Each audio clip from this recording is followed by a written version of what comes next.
उदारीकरण के नाम पर यह देश निरंतर चला जा रहा है। सत्ताधीश और व्यापारी उदारीकरण जैसी दुधारू गाय से मालामाल हो रहे हैं। जनता कंगाल हो रही है।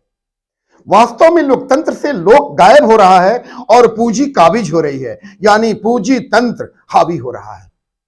जनमानस की सोच की सार्थकता व अर्थवत्ता तभी है जब वह अपने समय और समाज के मूलभूत सवालों से टकराए। बृहद भारतीय राष्ट्र में एक विशेष राष्ट्र की वकालत की जा रही है, जिसमें वृहत्तर समाज या तो गायब है या हाशिए पर है। एक लेखक संकुचित राष्ट्रवाद का निषेध करता है। उसकी दृष्टि में यह अंधा कुआं है जिसमें झांकने पर किसी किसान की तैरती हुई लाश दिखाई देती है। इस खंडित राष्ट्र व राष्ट्रीयता के विचार को संदेह के घेरे में खड़ा करते हुए सोशल मीडिया में इनके लेख सजीव तैरते हैं। आधुनिक सभ्य समाज में नागरिक को राष्ट्र और समाज का निधि माना जाता है, लेकिन हमारे देश का नागरिक भाषा, क्षेत्रीयता, स्थानीयता, जाति, धर्म, वर्ग के कारण ठगा जाता है, शोषित किया जाता है, अपमानित किया जाता है। लेखक वर्तमान की हलचलों से उठते तूफान का अंदाजा लगा लेता है। उसकी रचनाएं वर्तमान का आईना होती है तो भविष्य की चेतावनी। विद्रूप यथार्थ दृश्यों का पोस्टमार्टम किया जाता है। शोषित जनों के लिए समता, बंधुत्व, न्याय, स्वतंत्रता, धर्म निरपेक्षता, समाजवाद, विकास, नई शताब्दी और डिजिटल इंडिया जैसे शब्द और सहूलियतें क्या अभी भी बेमानी नहीं लगती है आपको? जी हां, मैं प्रकाश डाल रहा हूं।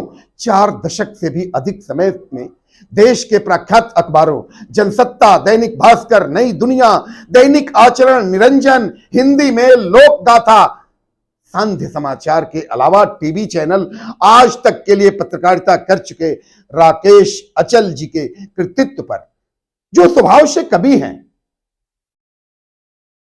इनकी कविता की एक वानगी देखिए।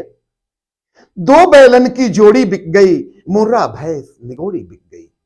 सग्गड़ बिक गए सब कबाड़ में, धौरी कलमी घोड़ी बिक गई।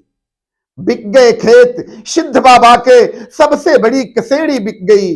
कर्जदार है सब दुनिया के, मन का बिक गए कोड़ी बिक गई। बैठे रो रहे हैं करमन खो, बिखरी बिक गई ढोढ़ी बिक गई। बेंच बाच के चले अंत सब, जैसे गरम पकौड़ी बिक गई। हमई बिकाऊं नैया अपनाओ, मसकई घाम निगोड़ी बिक गई। हमला चौतरफा बजाए को, नाक बचाई ठोड़ी बिक गई। नाक बचाए ठोड़ी बिक गई। राकेश अचल जी घुमक्कड़ प्रवृत्ति के हैं, जो अमेरिका और चीन समेत दुनिया के 1 दर्जन से अधिक देशों की यात्रा की है। दूरदर्शन, आकाशवाणी के लिए वर्षों तक काम करने वाले अनेक टीवी न्यूज चैनलों के अस्थायी वार्ताकार भी हैं। पिछले 1 दशक से स्वतंत्र लेखन कर रहे हैं। इस समय अमेरिका प्रवास के साथ साथ भ्रमण करते हुए प्रतिबद्ध समय पर समसामयिक लेख व गजल लिखकर साहित्यानुरागियों के लिए समृद्ध साहित्य परोसते हैं। हिंदी और बुंदेली में गजल लेखन मनुष्य के जीने और अनुभव के अनुशासन से संचारित होता है, जो कुछ संवेदनशील और कुछ बतरस से भी अभिप्रेरित रहती है। कुछ विचारों का रूपांतरण रहता है तो कुछ अभिव्यक्त के अधिकार से लवरेज। यही इनकी लेखन की विशिष्टता है। इनकी लेखनी ऐसे ही गतिशील बनी रहे। शुभेच्छा। मैं जनार्दन यादव, पूर्व सीमा सुरक्षा बल।